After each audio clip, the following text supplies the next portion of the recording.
Le souci du GAPAS, c'est d'être le plus représentatif possible et le plus ouvert sur la société possible.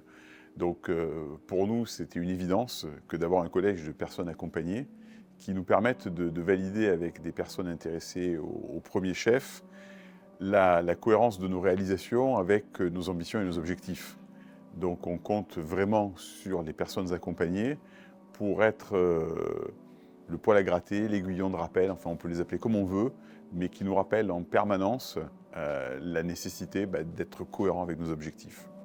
On est sur le terrain, du coup, on peut donner plus de détails, faire avancer le truc, l'handicap en avant.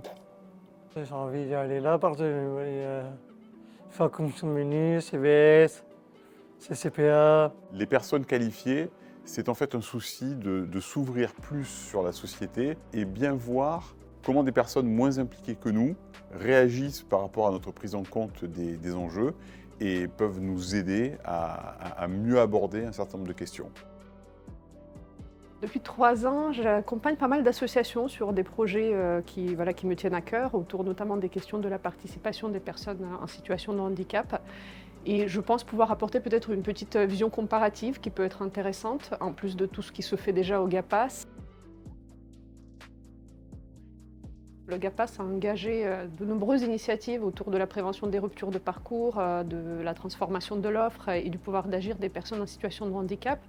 Et pour moi, c'est très intéressant en fait, de voir dans la durée comment ce type d'initiatives très opérationnelles peuvent se mettre en place et se décliner concrètement et apporter des vrais fruits pour les personnes concernées. C'est pour moi un honneur de participer à ce conseil d'administration. D'abord parce qu'on a un patrimoine de valeurs en commun, l'utopie nécessaire, la dignité de toute personne, l'autonomie.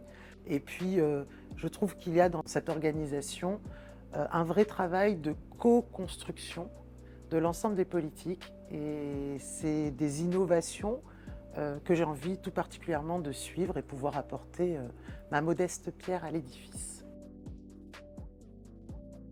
J'ai beaucoup travaillé sur l'attractivité des métiers du grand âge.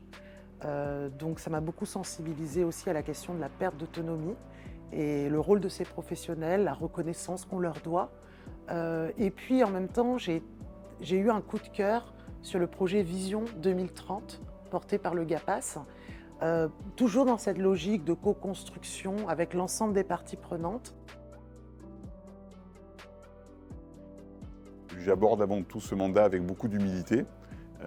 Je compte sur l'équipe autour de moi, tous les autres administrateurs, les autres membres du bureau, pour continuer à nous pousser à être très modestes, à être très orientés vers l'action, vers la réalisation concrète, à ne pas se nourrir de mots et à faire en sorte que là aussi, on soit toujours animé par le souci de mettre en œuvre les grandes idées qu'on peut développer. Je souhaite être contributeur pour accompagner ceux qui font, mais en les rassurant, en les confortant, en leur disant que voilà, la direction est bonne, même si le chemin est difficile, en étant au fond parmi les supporters actifs.